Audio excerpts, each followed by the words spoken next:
रामकृष्ण हरी मंडळी, श्री स्वामी समर्थ. मी दीपाली मार्गभक्तीचा या चॅनेलवर आपले सहर्ष स्वागत करते. आपण पाहतोय जगद्गुरू संत तुकाराम महाराज गाथा. आजचा अभंग क्रमांक 26.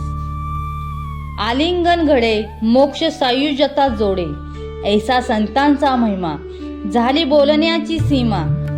तीर्थे पर्वकाळ अवघी पायांपे सकळ, तुका म्हणे देवा त्याची केली पावे सेवा.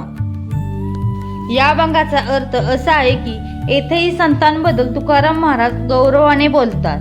संतांच्या आलिंगनाने सहवासाने सायुज्य मोक्षाची प्राप्ती होते. जेव्हा संतांची भेट होते तेव्हा सायुज्य मुक्ती जणू लागते. एवढा संतांचा अधिकार आहे.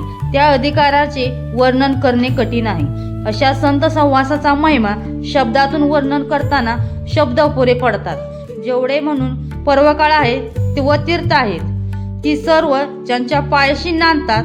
संतांच्या पायाशी सर्व तीर्थ व पर्वकाळ एकवटलेले असतात. त्या पुरुषांची सेवा केली असता ती देवाला पोहोचते.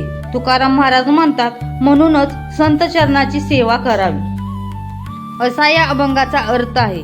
असेच नवनवी अभंग ऐकण्यासाठी सबस्क्राईब करा मार्गभक्तीचा या चॅनेलला. धन्यवाद. रामकृष्ण हरी.